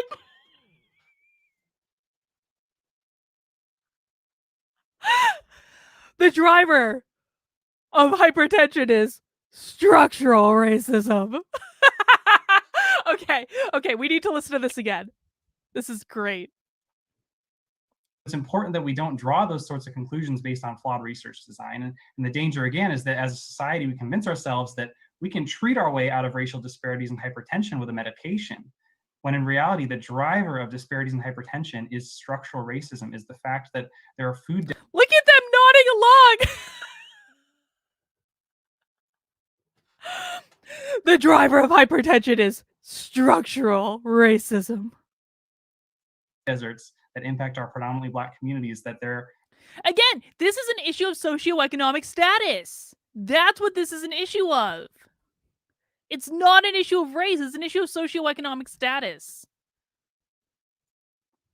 Are just a number of these factors that are, compounding the differences in disease burden. So I think that's maybe the point that I'll make, and I would love to hear from Dr. Morris or Dr. Inanya about their study, which I think proves that the status quo is not equity either, right? The status quo of using race-based connection is not a place where we're having equitable treatment of patients. So Dr. Morris or Dr. Inanya, do you want to talk about the study? I see her mouthing and she's saying go for it. So yeah, it came out of, Brigham and Women's Hospital. It was a collaboration between University of Pennsylvania and Brigham, and funded by under the leadership of Dr. Morris. But we wanted to look at how removing the race correction would impact Black individuals with chronic kidney disease. And we found that up to 33% of Black individuals would be reclassified into a more severe stage of chronic kidney disease. We also looked at that kind of critical cut point around an EGFR. I don't know who this person is, but let's just consider this for a second. It is not a contradiction to say race is a social construct, but the concept itself can reference biological differences which are real. Socially constructed concepts can include objective facts. No, that is the very reason that they would be socially constructed, is that, and listen, man, I've actually made the argument, and I will always make the argument, that I don't necessarily think reality is 100% objective. I think it's subjective based on our attitudes and emotions and all sorts of other things, but not when it comes to things like medicine. Okay, that's not a universal principle. That has to do with perception, like individual perception, more than it does about medical fact, which can be measured and studied. This is a different concept. This is a nuanced argument. And to say that race is a social construct, well, that's inherently going to depend on the people that are in your social sphere, which inherently makes it subjective.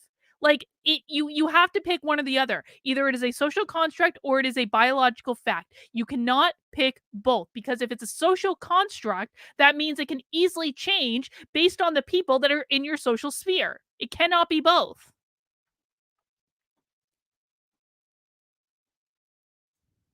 Of 20, which is what is used for patients to gain transplant waitlisting time. And we found that 167 or so patients would have been reclassified from above 20 to equal to or below 20. And what was very interesting about this study is that those patients that were reclassified to equal EGFR of equal to 20 or less, none of them were referred for any type of transplant evaluation, referral, or transplant waitlisting. Now, it's an observational study, so you can't really say for sure that that was EGFR, but to have that number of patients that, or 60, it was 67 patients that were not, that had no outcome, makes you think that clinicians are indeed using one value to determine when to refer their patients. And I know that for sure, it's the path of least resistance in nephrology. We have very, very complicated patients. We have one value that, we have guidelines that say use this value, even though they list several criteria when to refer patients for specialty care.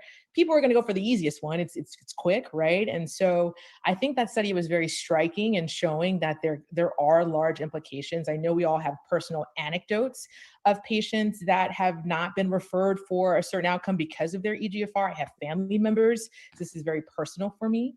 But on the flip side, as you've already asked, there is research. There's a lot of people that are trying to prove the opposite, that, if we do remove race correction, that patients won't get novel therapies like SGLT2 inhibitors or metformin because the FDA uses these kind of, these EGFR cut points. And my response to that is that instead of making excuses for a flawed method that we know for sure is causing harm, we know implicit bias is absolutely being introduced into the clinical encounter when you use race.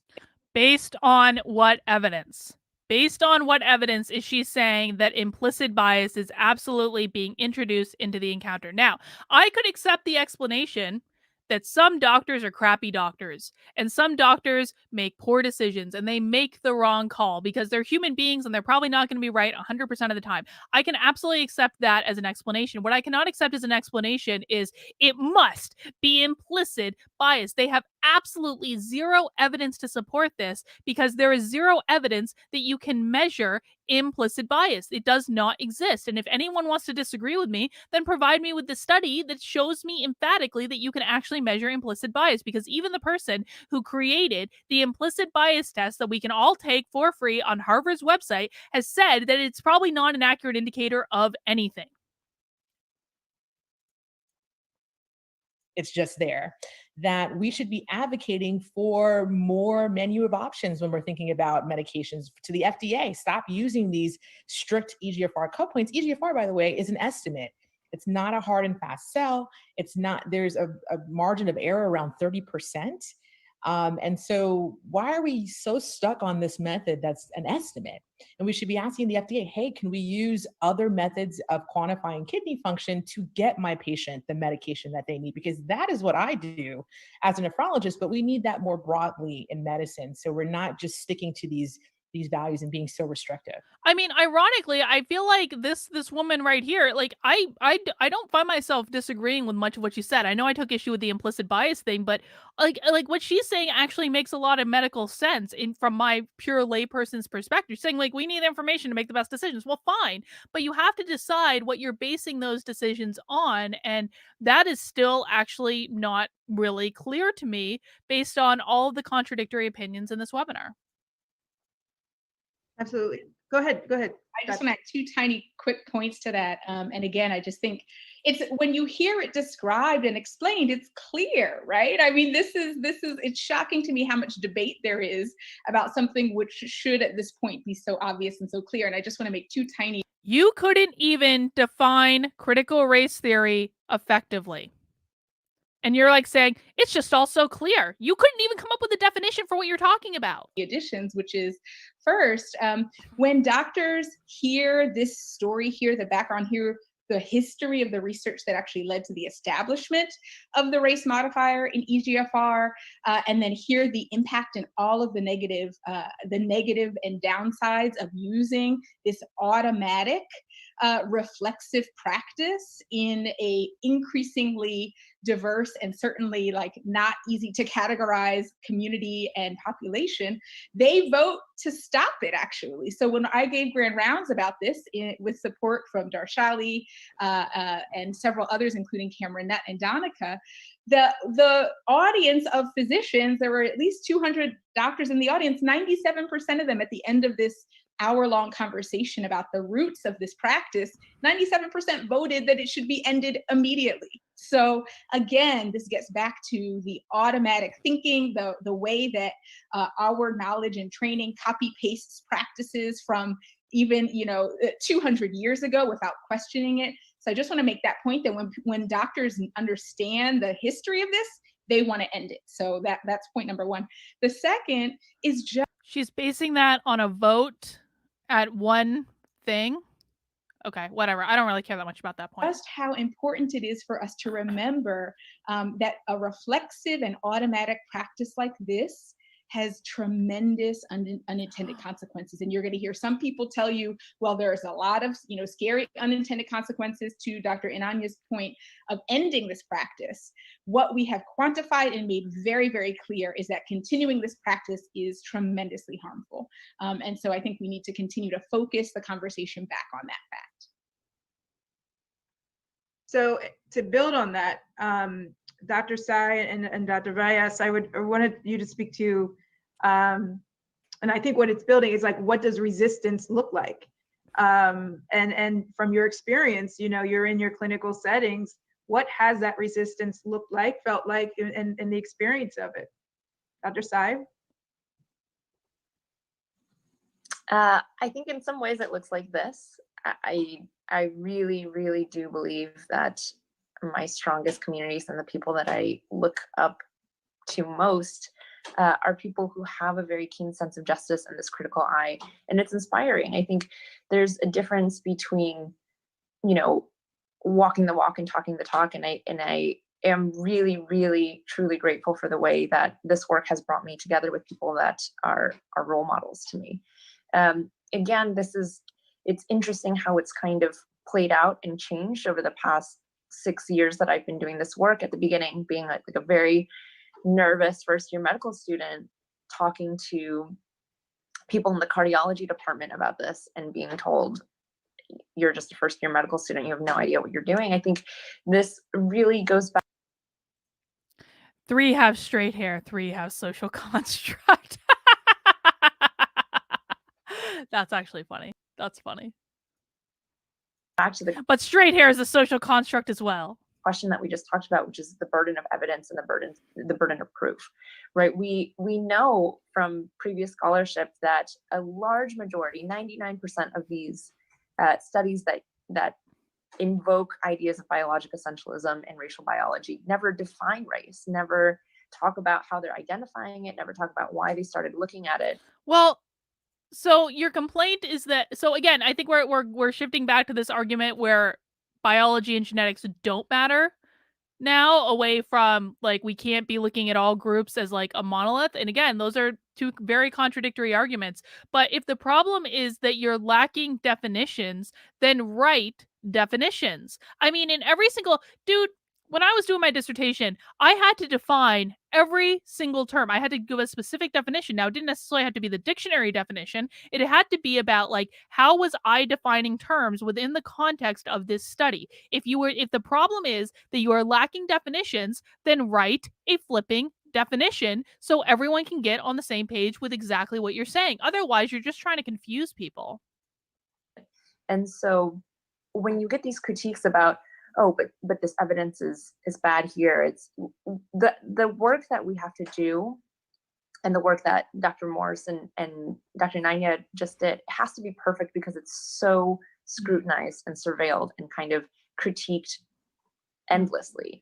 And yet so much of the opposing scholarship doesn't even define their major operating variable. And so what does that say about the ways that these ideas are really, really ingrained in our culture, in our practice? I think so resistance looks a lot like also advocating for this idea of the precautionary principle or hazard. Why is the burden of proof on us to prove that it's faulty?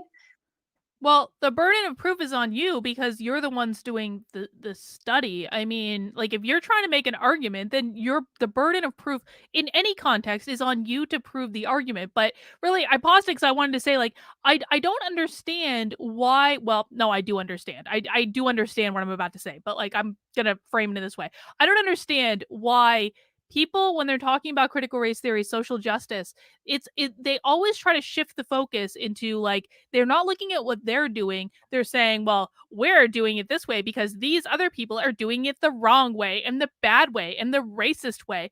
And that's what they always want to focus on is what other people are doing badly. Well, if you don't like what other people are doing, then do it differently. Then just approach it differently. If you don't like the definitions that someone else wrote, then use different definitions in your study. But if you're doing a study, man, and you're trying to make an argument and you're trying to prove a certain hypothesis, the burden of proof is on you. And in fact, if you're being ethically honest about your research, not only do you have to have a hypothesis, this is what I think is going on that you're trying to assess in the study, but you also have to have a null hypothesis, which is basically so a hypothesis is like X impacts Y in this way.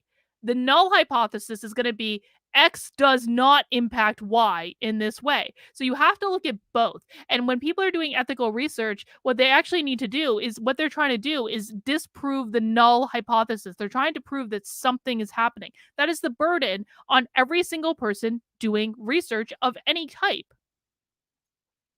When there's so much critique and so much going against some of this existing data, why is it that they're not held to the same standard? And they being a general kind of amorphous context right now. She literally is saying they're not being held to the same standard as me, and then she's not defining the they. They being everyone that's not me. Write your definition, man. You can have it be defined as whatever you want to define it, but just be clear about what you're saying. But I think resistance, again, has to do with sustainability and sustaining this energy and not relenting. I think, again, it's so heartening.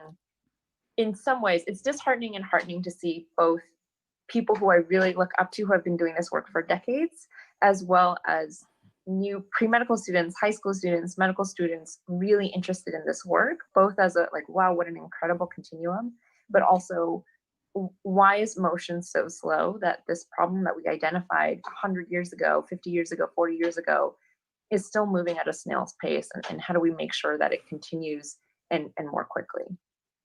Absolutely. And Dr. Vyas, and so it's interesting about the question I just asked. And it's a beautiful way that you responded, Dr. Syez. When I was in resistance in my mind, was thinking about, what are the powers that are resisting us moving in this direction? And you naturally and inherently, and it makes total sense with being a physician activist, that it was like, okay, what is our resistance? Because that's what it feels as well. So I love the duality of resistance. So Dr. Vyas, you can go either way with the resistance, because I actually think, Dr. Sai, you did a good job at addressing both of them in your response. But Dr. Vyas? You are on mute. There we go. Perfect. I think one thing that's been really interesting in the response to the paper and the work that I've seen, it seems like in putting race into the tools, there often isn't really a standard. I see a few people exiting the chat. I know this has been going for a while already. We're over 90 minutes. So I just want to do a quick pause and thank you guys for hanging out. I think if you guys enjoy this type of thing, we're going to finish the webinar, don't worry, but I think I'm going to try to do more of this stuff now that I actually know how to make it work on StreamYard. So if you like this, please make sure you're subscribed to the channel. Please give it a thumbs up if you haven't already. All this stuff really helps me out. I did see a couple people in the chat asking why they didn't receive a notification. Well, you got to make sure your notifications are on. I don't control YouTube. YouTube's going to YouTube, but what you can do to make sure that you're doing your level best to get notified is make sure you're subscribed to the channel. Make sure you have that notification bell turned on. Make sure you give it a thumbs up so that YouTube knows you like my content. I don't know what to tell you other than that, man, but I do appreciate the support. I appreciate you guys hanging out. We have about 20 more minutes of the webinar. So, and of course, I'm going to do whatever commentary I do in that 20 minutes. So let's keep going. Standard that's required to justify it, but I do find that the act of taking it out of tools seems to require a lot of justification and evidence. And just it's an interesting contrast because I think in a lot of cases, putting race into the tools in some cases almost seems like it was done sort of naturally as a reflex without really needing to justify it. But now that we are having sort of ongoing conversations about removing race, it does seem very contentious in some cases.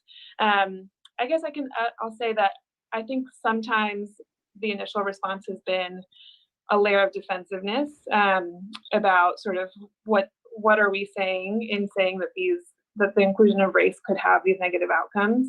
But I think that looking at the two examples that I know of that it's sort of successfully been thought about amending this, and that's EGFR and VBAC, the vaginal birth after cesarean calculator. In both those cases, I think those are examples of fights that have sort of had good outcomes in taking it out. And I think it has been really, I think the things that have been helpful have been sort of going back to the evidence and the literature of like, not just how is race included in this model, but sort of as much as we can quantifying what the negative outcomes could be. And I think in the VBAC case, what's really damning about including race in that tool is that there are such striking racial inequities in maternal mortality and morbidity in this country. And then to put race into a tool that underestimates the possibility of a successful vaginal birth is really striking and concerning. Wait, so we don't want to put race into a tool because there are racial inequities in the country? Did I just understand that argument correctly? We don't want to put race into a tool because there are racial inequities. Well, wouldn't we want to know those racial inequities? Hang on. In both those cases, I think those are examples of fights that have sort of had good outcomes in taking it out. And I think it has been really, I think the things that have been helpful have been sort of going back to the evidence and the literature of like, not just how is race included in this model, but sort of as much as we can quantifying what the negative outcomes could be. And I think in the what are the negative outcomes of including race in the model? VBAC case, what's really damning about including race in that tool is that there are such striking racial inequities. But we don't want to include race in the model because there are striking racial inequities. Maternal mortality and morbidity in this country, and then to put race into a tool that underestimates the possibility of a successful vaginal birth. Well, wouldn't you want to understand that though? Like, wouldn't part of practicing medicine effectively wouldn't it be to understand if there are medical differences? I just don't understand what the problem is. Like, if there are no medical differences, then fine. If there are medical differences based on biology or ancestry or what have you, fine. But like, I don't understand why we're even judging this as like a good thing or a bad thing. This should be one of those things that is just looked at like information to help people make the best possible medical decisions that they can make for their patients. Like, I don't understand why this is being judged as either a good thing or a bad thing. Really striking and concerning. I think that the resistance, I think that what has been helpful in both those cases is the outcomes the people that sort of reached out after both of those papers, I think in a lot of cases, people were very uncomfortable already with putting race into the VBAC tool. Just heard from people, all sort of medical students to residents to attendings who. Why are we taking the opinions of medical students when it comes to making medical decisions? I don't particularly give a flying F what medical students think when it comes to making medical decisions. I want to hear from doctors who have years and years and years and years and years and years of experience making those medical decisions. I don't really care what students have to say. Have all along been very uncomfortable putting race into the VBAC tool. I think sort of the momentum around sort of knowing that there are people who share that discomfort has been helpful. But I think sort of getting past the first knee-jerk reaction of being defensive about sort of what are we saying about the tool creators, and sort of moving beyond that to really looking at the data and sort of being open in both those cases they have to really rethinking that. And I think that it's hard to go first, I think, in any case. I think it's hard to be the first to say we should rethink the way this tool is created. And I think so I give a lot of credit to the MFMU, who is now revising the VBAC tool, and sort of they've made a statement that they are going to release a tool without race. And I think sort of the more people that do that, the easier it is for further tools. Thanks for that. So is there a way to, understanding that there is resistance in terms of making sure there's solidarity, right, in dismantling, but also resistance, we understand, to preventing us from even having some conversation. See, what these people don't understand about systemic racism is that the system that they're dismantling is literally the system that they're in. That's the system that needs to be dismantled. And they always address this issue as though they are separate from the system. You are medical doctors. You are medical doctors doing a webinar with the American Medical Association. You don't think you're a part of the system? You are the system that needs to be dismantled. And they never seem to take that into consideration when they're talking about dismantling the racist system. Conversations within our institutions that are meaningful, slowing down conversations, etc. Dr. Morse, are there ways, and this could really be open to anyone, of which we can hold institutions accountable for doing this work from a policy perspective, knowing that you're at RWJ policy fellow, what's possible? Yeah, I thank you so much for that question. Curious to hear what the other panelists think as well. I think there are so many untapped levers, and I'll just say that my placement for my fellowship has been on the Ways and Means Committee majority staff. And that committee is a committee that has, established a rural and underserved communities health task force over a year ago, and has really made commitments to advancing health equity and looking at these issues, including a hearing about this kind of disproportionate impact of COVID back in May, a report that really looked at the deep and long-standing health inequities, and all of the different levers, I guess, from workforce to clinical medicine to payment policy. And really, that report left out barriers to health equity for rural and underserved communities, really, I think, set up a stage for the committee and many other committees like it, be it in the House of Representatives or in the Senate, to do serious work on this issue. And I think accountability is always the big question. But as we know, and this is something that I certainly... Did she just talk about, am I understanding this correctly? Is she working with the House of Representatives on this in some way, and she doesn't think she's part of the system? Okay. Experienced at Brigham and Women's, there's tremendous infrastructure at our hospitals and health systems and clinics for quality improvement, for example, as well as for payment policies and payment structures, and using those tools to really advance health equity and hold institutions accountable, I think, is incredibly important. I certainly consider racial health inequities and all health inequities to be a patient safety emergency. And so why aren't we... Dude, this person earned she got a BS from the University of Virginia, which is a really good school. It's hard to get in there. She got her MD from the University of Pennsylvania, an Ivy League school. She got her MPH from the Harvard School of Public Health. And she doesn't think that she's part of the system? Okay.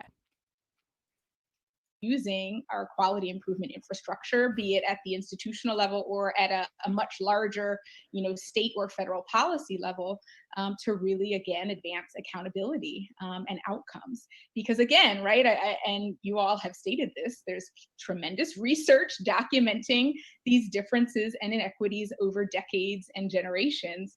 And now the leap is, how do we actually fix them? And what is the role of our institutions? And again, our federal, state, and local policies to acknowledge and then actually do something to fix these issues, these inequities, these injustices. And again, that's why they're inequities, right? They're avoidable, unfair, unjust, remediable, etc. So I really hope to see more of that. And I'm excited to see what everybody else thinks as well. I know I'll jump in. I know I've spoken to you, Michelle, We about don't this know. and on some We of our don't calls, know. but specifically for race and EGFR, I think the question is what to do next. And that's part of my work on the American Society of Nephrology and National Kidney Foundation Race and EGFR Task Force, is to make sure that we, in line with quality and safety, are doing things in. All right, I just want to pause for a second because there's talk in the chat going on of it being harder to find therapists who aren't woke. I know this is a problem, guys, but I just want to just confirm there are a lot of therapists out there who are not woke. If you have not joined Dr. Howard Asher's Locals, Howard, of course, has been on this channel many times, but he is on Locals. He is not woke, and he is a clinical psychologist. So reach out to Howard, get in touch with him. He may be able to help you himself. He may be able to refer you to people that aren't woke. I know that there is also I know people are working on like a database or something of non-woke therapists. I know that's actually a project that's being worked on right now. So just there are a lot of therapists out there that don't buy into this stuff. They can't always be overt about it, but don't give up. I mean, it is absolutely a problem. The American Psychological Association is basically killing it right now because they're so woke. They're so woke. They're going to kill the field of psychology. I know it, but you still can find help if you need it. And I just want to encourage everyone that feels like they need someone to talk to, that they need that sort of help. Please go and find it and don't give up, because you will be able to find people that help you. And get in touch with Howard, join his Locals, ask him, reach out to him. I am sure that he will help you if you're really struggling with someone. But it's really important that you get help. Don't make an excuse about why you can't. There is no shame in getting help when you need it, and there are people out there that will help you. In the same manner. Right now, there's a huge variability in terms of institutions who have access to certain biomarkers, who are using different EGFR equations.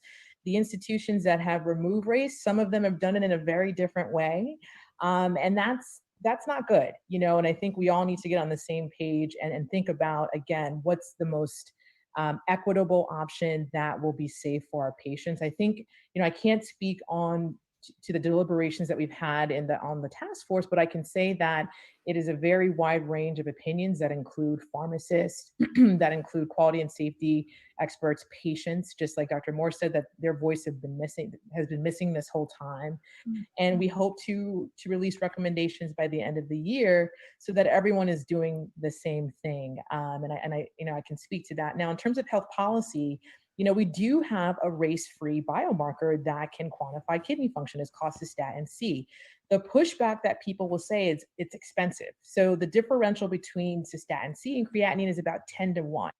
It's like this is a socioeconomic problem rather than a race problem. If we're worried about things being expensive, it's like this is an issue of socioeconomics.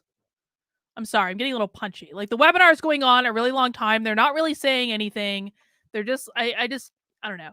I'm going to push through. We're going to finish the webinar. I'm not going to quit early. We're going to push through. There might be some remaining gems. Right. And so just learning from this COVID pandemic process of how we get very expensive tests to test for COVID, right? It's a very serious disease that has a huge public health impact. Why can't we do the same for race and EGFR? There's a huge impact here. And cost really, Yes. Why can't we do the same tests based on race? But why would we want to do that if race is a social construct? Again, like, I have no problem with this woman right here. She's like the only one that makes sense. I agree with almost everything she said.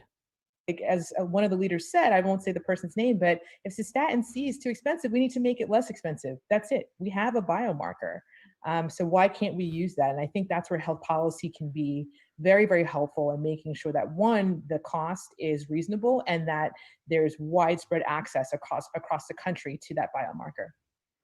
Thank you for that. So Rohan, you're very engaged, and there are others on this call, very engaged in organized medicine.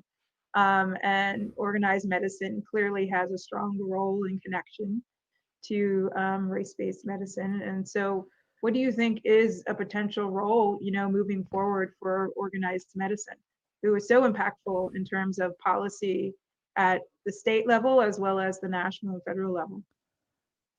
Yeah, I appreciate that question. And I just want to say I agree with what Dr. Ananya and Dr. Moore said. I think it's really important that we recognize there are levers we can pull at a policy level. This is not just a House of Medicine problem. This is a societal problem for the whole of our country. So we need to be using every option that we have.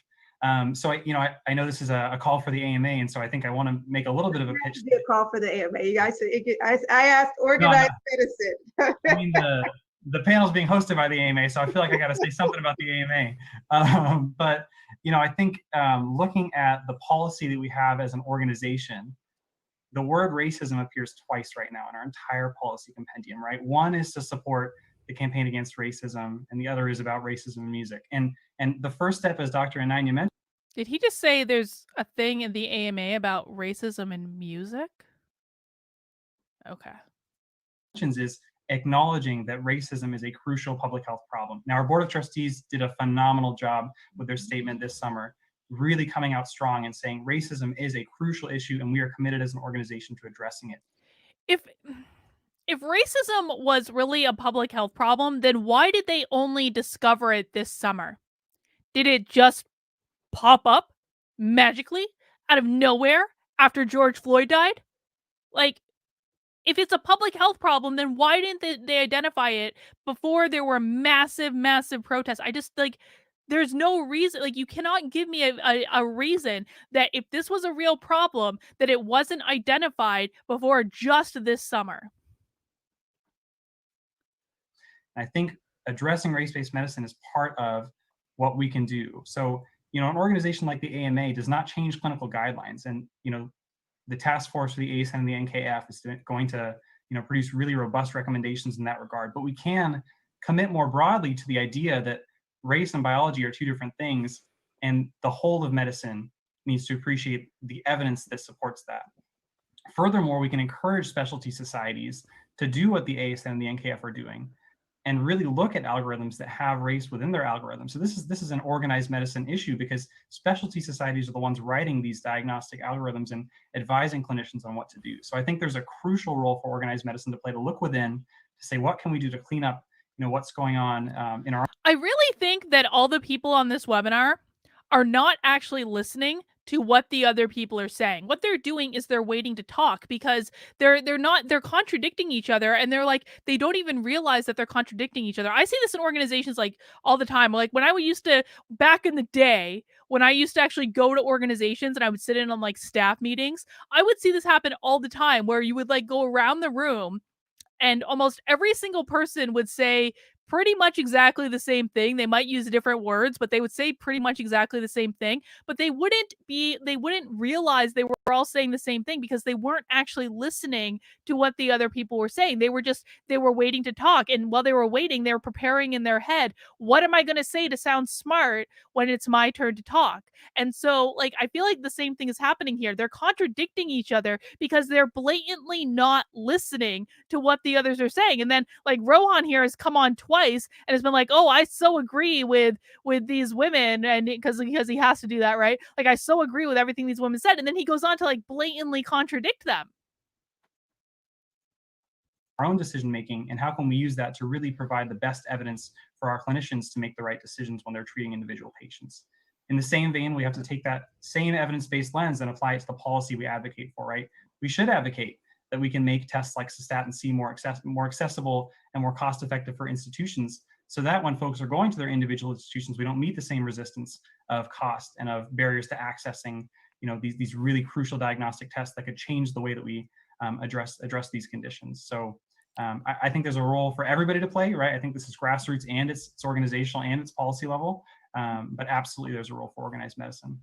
Great, thank you. Dr. Tsai, and we're almost closing on time, so if there's anything that you all wanted to say that you didn't get a chance to say, this will be the moment.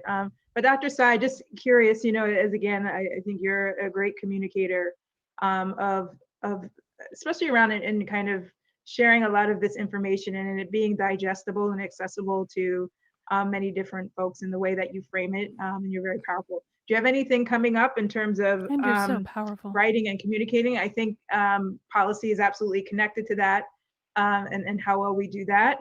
Clearly, advocacy and activism is. So just curious of where you're at in all of that. Thank you so much. Those are very kind words. And kind of as Dr. Moore said before, I think one of the reasons why I'm so interested in education, so interested in writing, is it's so clear if you're confronted with it. And I certainly am incredibly grateful for the teachers that I had in opening up a whole new world for me. And the way that I kind of describe it is these old spy movies where there's like a gem or a Fabergé egg in the middle and all these lasers that you can't see that you have to dodge in the museum. But you can't see them unless you have this special spray or this thing where you can see the lasers. And that to me is what critical race theory, what good education, what good teaching is all about, is how do we give people the spray so they can see this thing that becomes so obvious if you're trained to see it. So I really appreciate. This thing becomes so obvious as long as you're trained to see it. Well, guess what? If you are trained to see racism in everything, yes, absolutely, you will see racism in everything. That's the way this stuff works. You saying those words. I think there are a few things cooking. I feel really excited about the writing that I'm doing about critical race theory, about the EGFR race correction, about COVID scholarship. It is always difficult and an uphill battle to figure out how to get them out into the world and who will take them. And Well, okay, so Forever 39 so is it really tough to find racism without specialized training? I mean, you find a lot less racism when you haven't been convinced of critical race theory being real. That's for sure.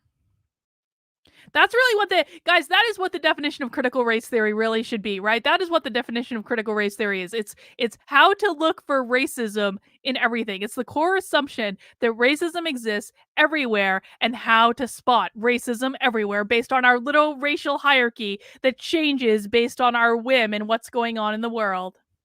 Like a few of you have pointed out that like Asians like are basically considered white now, which that is actually true. I have an article on my desktop about this school that for the purpose of categorizations, because Asians tend to do like better in school than everyone, they categorized Asian students and white students together, and then like Latino students and Black students and Native American students in a completely separate category. Asians were not considered a people of color for that category. So in that respect, they're considered white. But when COVID started, man, Asians were not white when COVID started.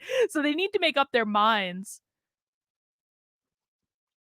and give them a home. But I hope that they'll be useful to other people and they'll come out soon. I think one of the issues that I run into as well is that I think argumentative essays that show context, that show discussion, that draw from history are not in the format that a lot of medical journals are used to. They're not used to talking about theory. They're not used to saying, okay, these are the persuasive arguments and why I think this is compelling. These are the rebuttals. This is that. Certainly there are analytical or commentaries, but a lot of those are by invitation only or limited in their references or just not something that medical journals. Limited in their references, like Robin DiAngelo is limited in her references. Are used to publishing. So it's something that I'm still figuring out. I can't say that I have solved any of those problems, but I think going back to. Wait, Sasha the book lover says, oh my god, it reminds me of that book, Demons in the Toy Box, that was popular among churches in the 80s. Every toy was demonic, Care Bears even. I vaguely remember this. This is going back to when I hated that the right was legislating their religion for every possible thing. I vaguely remember that. Maybe we should, like, it's worth going back and taking a look at that in context of critical race theory. Our last question as well, organized medicine. It's so powerful, I think, largely because of the authority and privilege that physicians are given. And also the fact she just said they're all privileged. They're all privileged, except for the dude who is not a physician because he is not a medical doctor yet. But every other person on this call is in a position of privilege. Fact that our daily actions, our clinical decisions are really responsible for perpetuating these ideas of biologic essentialism. But I think one important thing from my experience at Brown in Providence, I was there for 8 years for undergrad and medical school, is that it took me.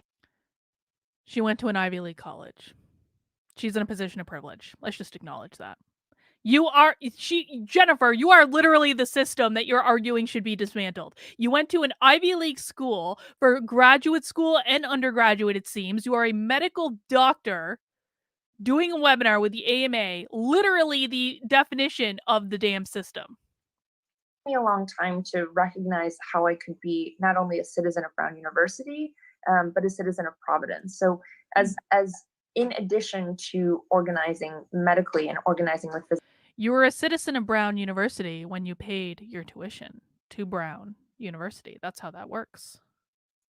I think it's so important to think about how we talk to teachers, lawyers, policy people, neighbors, people around us that can become community, that will be so much stronger for the sustainability of justice. And then I would also like to add that, yes, while I understand cystatin C can be 10 times more expensive, I've talked to laboratory experts about this, and the difference is between 10 cents and $1.